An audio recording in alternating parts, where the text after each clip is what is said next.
and welcome to the CamijoKnit podcast. Today it is Friday, September 14th. It's in the afternoon. It's almost 2 o'clock in the afternoon. I usually prefer to record in a little bit earlier in the day, but it has been a very nice fall day here today. We had a little sunshine and the weather was actually pretty good.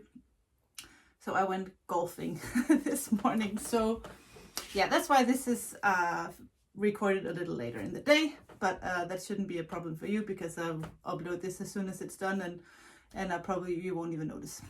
So welcome to episode number 33. My name is Camilla, and this is my podcast about knitting and designing knitwear, and you can find me anywhere actually on social media by the name CamijoKnit. I am on Instagram, Ravelry. My website is also CamijoKnit.com, so you can find me there by that name, or you can just find links down in the show notes. I will link everywhere you can find me, and also all the patterns I talk about. I will link those down below. I forgot to put on some knitting before I pressed record.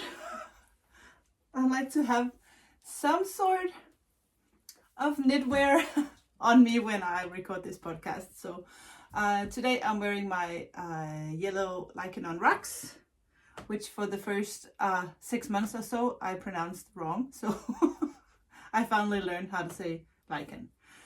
I didn't do any show notes or any preparations actually for today because my week has been crazy and I've been so busy. So I'm just going to do this by heart. I did find some projects that I wanted to talk about.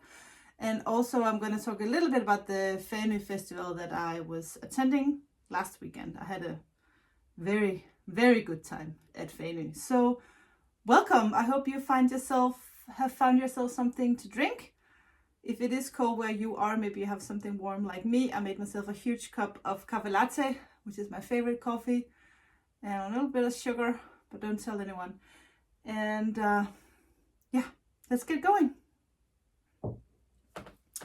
So the first project I want to talk about is this baby cardigan that I have back here.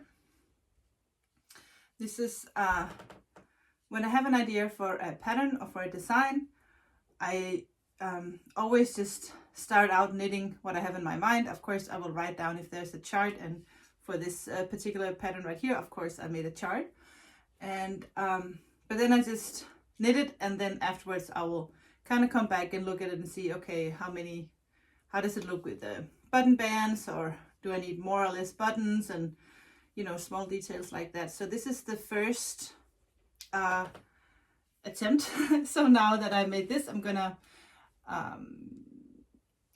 edit the pattern and change some things so the cardigan will turn out exactly the way I want it. But I am pretty happy about this. This will be the sandcastle cardigan, and this will be baby size, and I'm thinking the sizes will go from around a newborn to a size 2 years.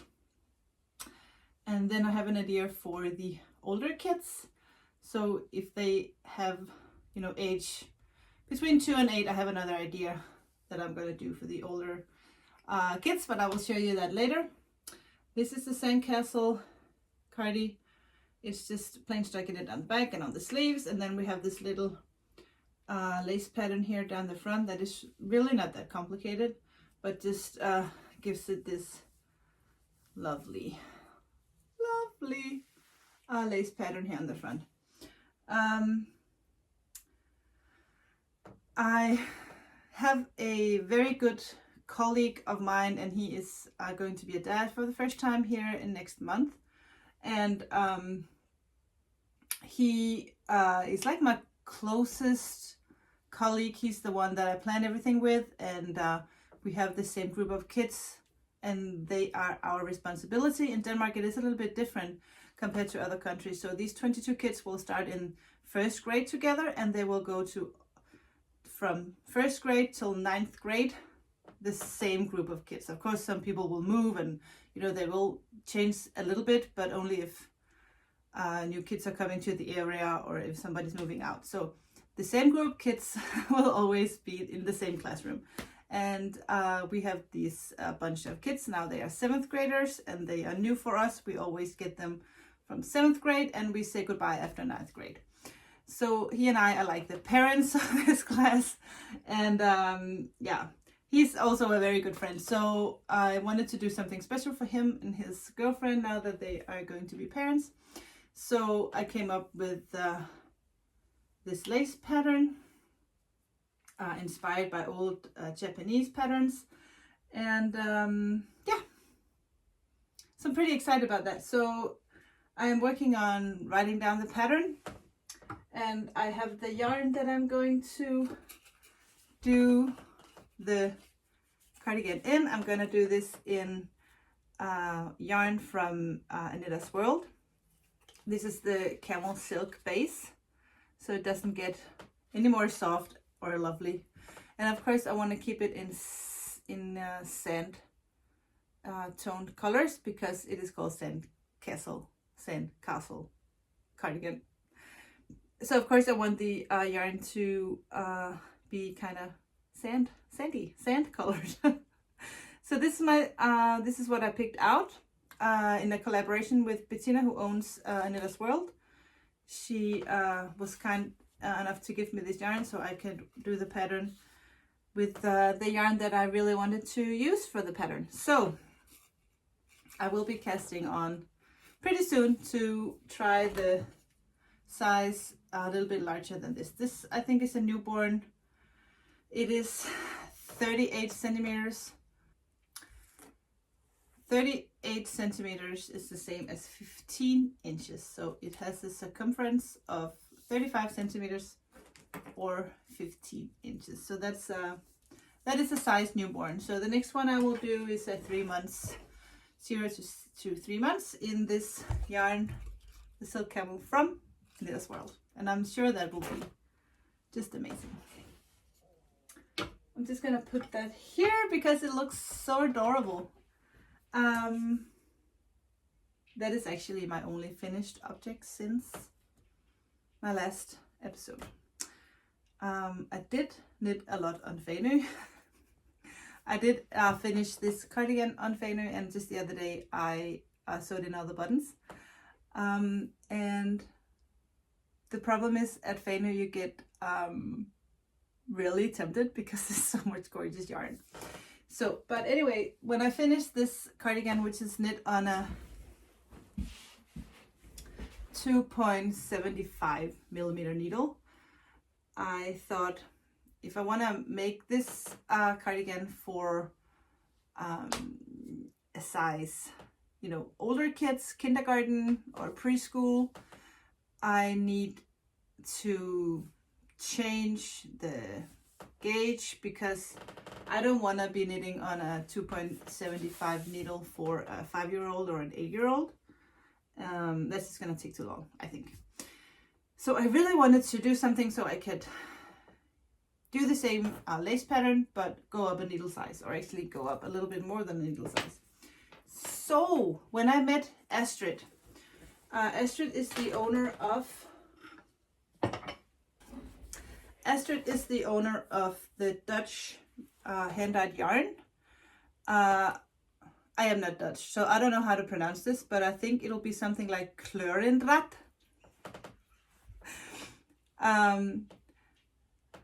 This is her logo.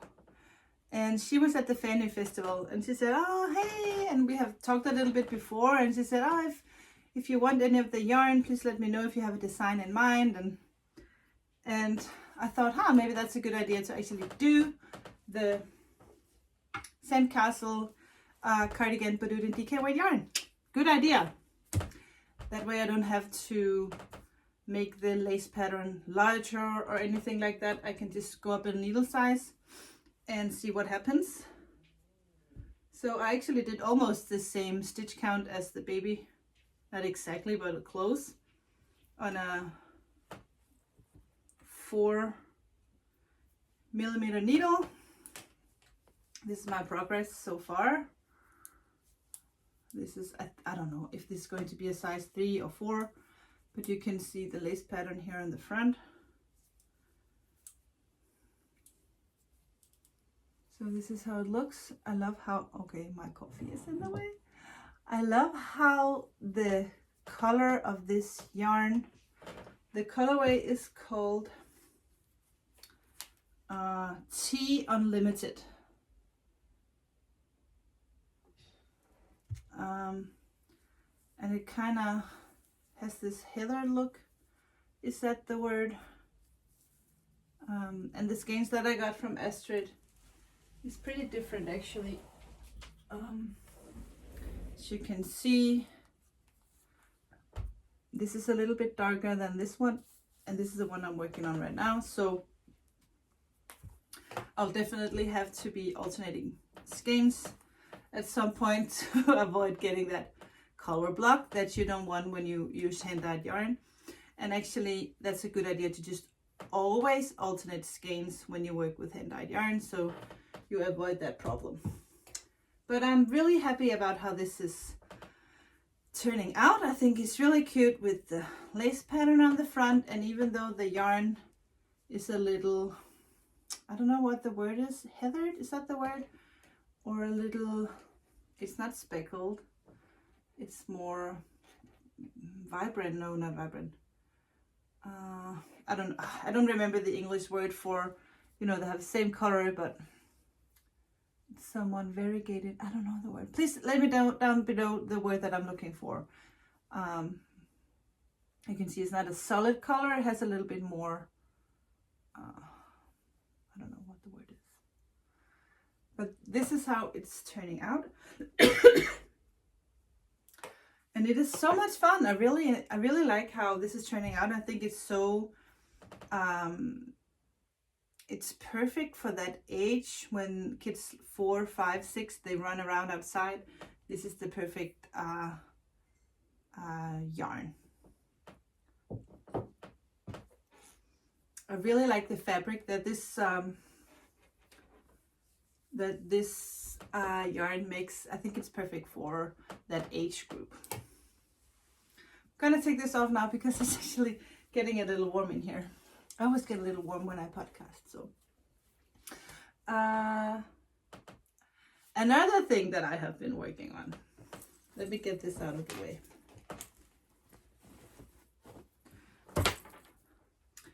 So another thing I have been working on is my forest pine sweater, and it's going pretty good actually.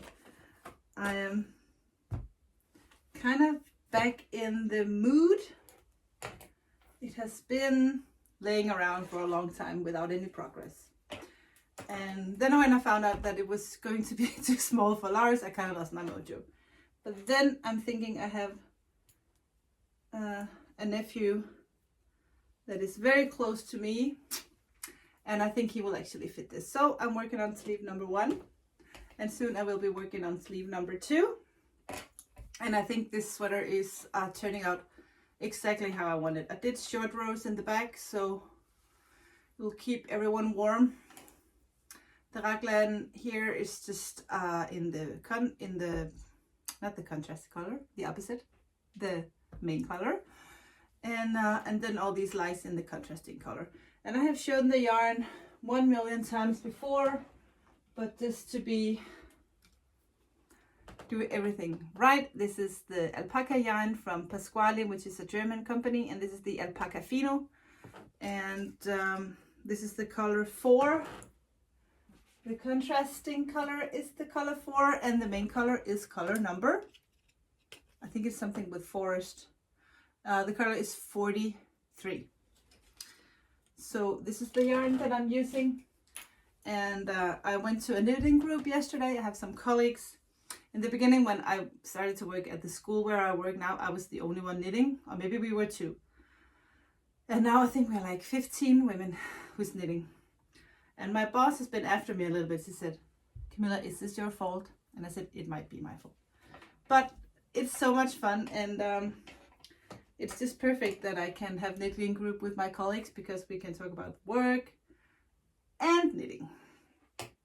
So yesterday we spent the evening at my colleague Marie, and we went to a little yarn shop and had some nice food and just knitting and laughing for the entire evening. That was so amazing. So the first pan sweater is looking good. I have just done all the, I just graded all the different sizes. So I have from an extra small to an, I think, from extra small to a triple XL, and I actually have 2 different sizes of large. So this is 1, 2, 3, 4, 5, 6, 7 different sizes. So there's a size for every guy in any size. And yeah, this is 100% alpaca, and it's so soft and very warm and thick and very nice. And I really think this alpaca yarn is doing an amazing job holding all this color work. It doesn't get too drapey in the way we don't want with alpaca.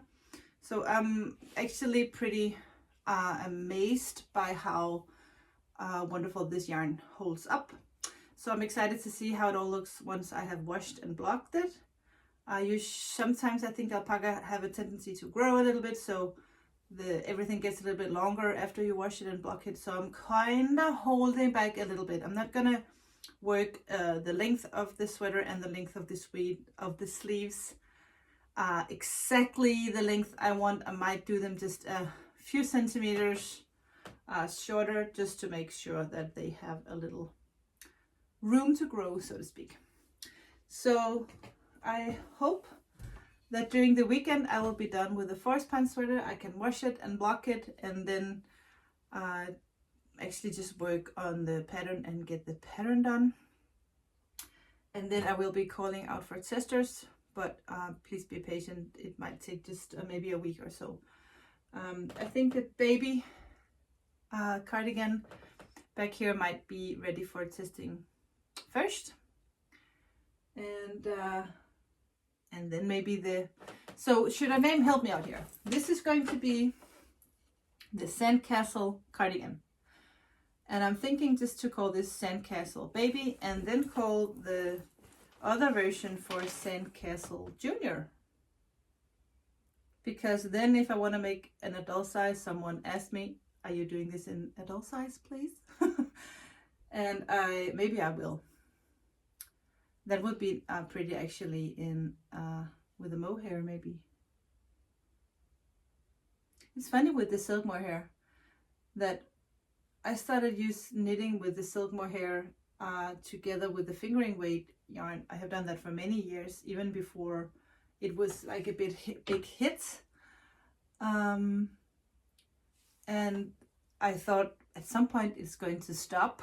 People are gonna get sick and tired of silk mohair, but I'm not sick of it, and it doesn't look like anyone else is sick of it either. So that might be a tendency that's going to last here in the knitting world. I'm not complaining. I really love silk mohair. I think it does something great when it comes to the texture of the knitted fabric, but also I think it's a good, it can change color. So when you use the silk mohair, it kind of gives something else to the fabric. So if you want it to be a little bit more blue, if you have a hand-dyed yarn, you want it to go more the blue way than the purple way, you can always have the mohair kind of do that for you. So that is something I find very fun. I think it's so much fun to find the right mohair, and sometimes I will take a mohair that doesn't really go with the yarn and see what happens, and then if it looks good, I'll do that, and if not, I'll just change it. But it's always something that can just change the look of your fabric dramatically. So I think it's so much fun. Anyway, when we went to Fering, there was a lot of different hand-dyed vendors there. Of course, I talked to Astrid, as I just showed you, and Bettina, who owns Anita's World. I talked to her and saw all her gorgeous yarn. But it's also fun to discover something that you didn't know beforehand. And this brand, which is Knit by Moltrup, I didn't know before. I had never seen it before, but she had, her little booth was so gorgeous. She had just the way she presented her yarn and the colors and how she placed the yarn together in like these little color. So you had a corner with the blue and the greens, and then the purple and the earth tones, and I fell in love with this color, and it's not sure if it's going to look right on camera. It has kind of it is brown, but it also has something, no, I know it's not purple, but just have, it kind of has that vibe. And it's funny because it's very close to the yarn from Estrid over here, from I'm gonna try to say that again, Kleur Indrad. But this has something more, I can't explain. I don't know, it's like an old elephant or something. I just think it's gorgeous. And the fun thing is that this, I bought a skein of mohair to go with it. So they, maybe they're going to be a melancholy hat or something, I'm not quite sure. But look, the name of the yarn is Teddy. So of course I had to buy the yarn that's named after my dog. The yarn, I have never tried this kind of yarn before, because this is 56% superwash merino and then 44% kit mohair. So it has both the mohair and the merino, and it's a 1-ply yarn, and it's so pretty. The good thing is that she lives and dyes her yarn in the same city as where my parents live. So lucky for me, I can go and visit her in her shop. I also bought this, which is called Mind's Eye, which is a little bit more tonal yarn. It has some gray, blue, earth tones. I really can't decide what the color is, but it's very pretty. And I got a hand-dyed merino to go with that. It's not the same. This one is called Winter Sea, and so it's not the same colorway, but I just think they have so many of the same kind of tones, so it doesn't worry me. I'll just knit these two together, and I'm not quite sure yet. I'm pretty sure I'm gonna make myself a hat out of these two. I think the color is just amazing. So I think I will kick up yarn and work out a pattern for hats. And I think I'm gonna do it in the style of my melancholy sweater. And I might work on that this weekend, just because I love casting on a new project. When I get a new idea for something, I want to cast it on right away. And of course, it's not always possible. My nose is itching. I think maybe I got yarn in my face or something like that. I'll have a sip of my coffee.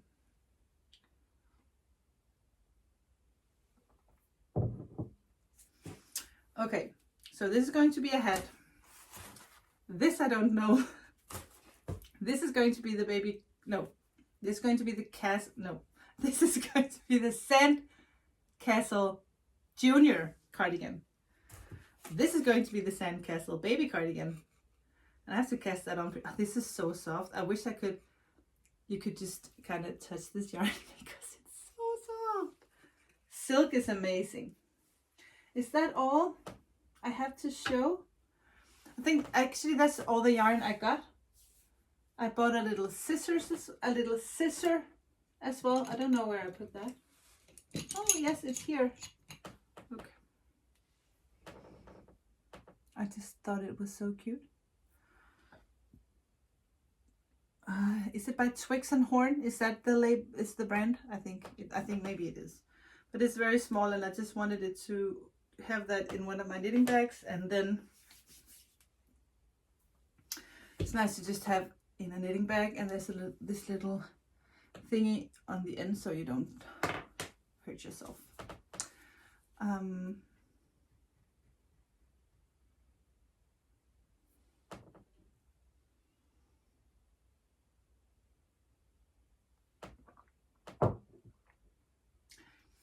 Actually, I think that's all I have.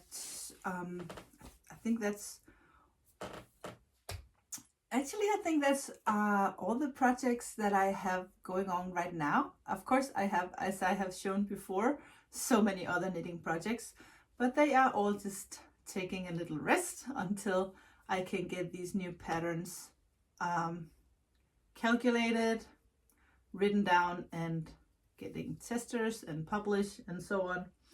So that is the number one priority. And once I get all that done, I will give myself some time to just finish some of all the projects that I have got going.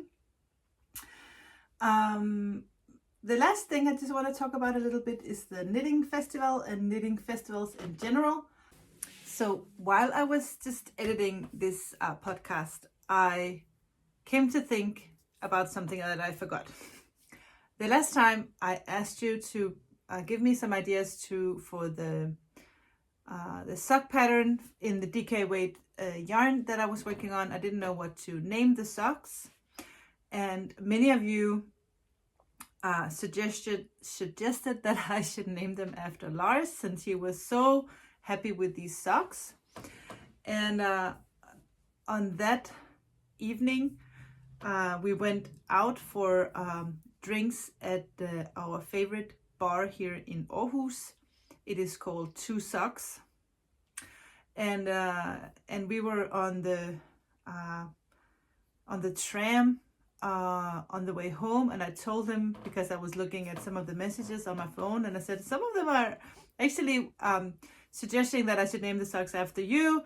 And he said, well, maybe you should just, instead of naming them after me, name them after our favorite bar that we just went to, which is Two Socks. And I thought that was actually a good idea. So I didn't name them after Lars, but he kind of picked the name. So in that way, it was because you all suggested, Lars, that they were named Two Socks anyway. So thank you so much for all your wonderful suggestions. You have so many good ideas, and I will definitely be asking you in the future when I am just totally blank on what to name a pattern. So thank you so much for helping me out. It's just always so wonderful when you comment and when you kind of, interact with me and help me out with ideas. So thank you. I just totally forgot to even bring that up. So thank you. Back to the podcast. Because sadly, the knitting festival at Fering is stopping. So this was the last festival that they are going to make, knitting festival. I know I have heard rumors that they might be doing something next year that's more for a closed group and special events and stuff like that. I have no plans to attend that kind of festival. I really like to have my own house, eat dinner at my own house or at a restaurant somewhere, but just have the freedom to do whatever I want and then just go and talk to all these vendors. I like to be introduced to new yarn, talk to other designers, other podcasters. That's almost so much fun. And at Fering, I talked to so many nice people. It was just so much fun and so nice to say hello to people that you have only met on Instagram and on YouTube. There was a lot of Danish YouTubers there that I didn't know in real life, but it's just always nice to see them anyway and say hello. And people were just so nice. There was even a few brave ones that came and said, I watch your podcast and I just want to say hello. And I think it's just so brave to come up to someone and say hi. I never do that. I always go, ooh, I think I know that person. She's a podcaster or she's a whatever. And I would never just go up and say hi. So I'm really grateful that people did that anyway. So thank you. Next year, I'm hoping to go to Rhinebeck in New York. So if any of you have been to Rhinebeck, please let me know, what should I do, not do, what is the best place to stay, is there any places in the area where you can actually walk to the Rhinebeck, or do you need to have a car? Or I'm thinking, just of course fly to New York, rent a car, drive up to Rhinebeck area and live somewhere, but I would like to bring my husband, maybe my girls. I don't know. Since Rhinebeck is only for 2 days, I think we can do that and then travel the area of New York anyway. As you know, some of you know, my oldest daughter Nomi, she was an exchange student in Chicago, so maybe we could do something and see some people over there. Some of we have friends in the States as well. But I would really like any recommendations on how to go to Rhinebeck. How does it work? Can you rent a cabin? Can you rent only hotels? I tried to look online, but I think it was kind of hard to just find out how it was the best way to do it. And is it possible to just eat out every night, or can you rent anything that has a kitchen so you can cook? Whatever you have, if you have been there and you have just some good tips for me, please let me know. Or if you're a group of knitters who need someone to stay at your house, I can come and hang out with you. That would also be fun. If not, if I can't actually persuade my husband to go with me, but I think I can. He said that he would be willing to go with me anywhere. And then it would be fun to do some vlogging and record and do something from over there, of course. So, and also I think here in Europe, we'll be checking out whatever knitting festivals that are here in Europe. I think they have something in Oslo that might be good, that I want to check out. So if any of you here in Europe have any good ideas or have tried different knitting festivals that you enjoyed, I would love some good recommendations on where to go and what to see and what is good. And I think there's something in Berlin that would be great. So just any recommendations. I think there was a pretty amazing yarn festival in Edinburgh, but I think that closed down. So if anyone know anything about that, please let me know.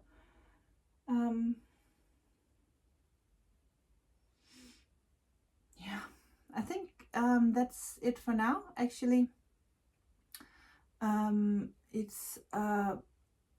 so happy that it's a weekend.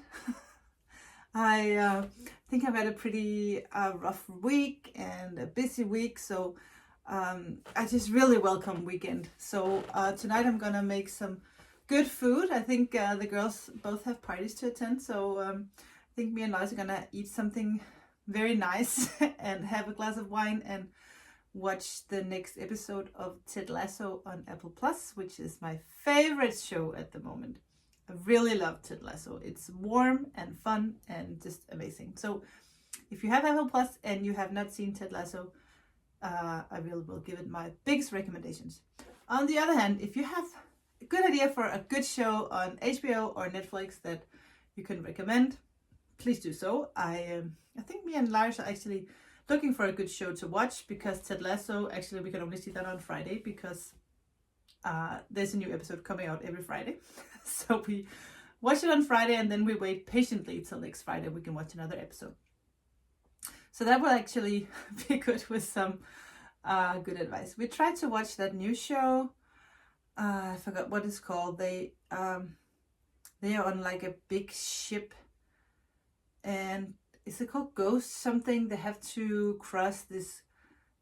Is it like you think it's an ocean, but it's like a fog or a mist, and in the mist there are like demons and stuff. I watched one episode and then I said, there is no way. When the girls are home, we are watching Game of Thrones. It's actually the third time I'm watching Game of Thrones, so it's a little bit waste of time, but the girls really love it and we really love it as well, so we watch it all the same. It's fine. Well, I better end this podcast for now so I can get this uploaded and out on YouTube before everyone finds their couch and drink wine and forget all about YouTube for today. So I will be uploading. If you have enjoyed this episode, please give me a thumbs up. We are really close to 2,000 subscribers, so if you have not yet subscribed to the channel, please do so. I'm planning on finding something for a pretty amazing giveaway when we reach 2,000 followers. So please subscribe if you have not already done so. Pretty soon we'll have some news with the bags by Hoyer, which is my little project bag line that I do in collaboration with my aunt. So I will have some news before Christmas. yes, Christmas is coming soon, so we might all get ready. So hopefully I can say a little bit more about that the next time that I am on here the next Friday, in 2 weeks from now. Until then, have a wonderful weekend and enjoy yourself and all your knitting, and I will see you soon. Bye.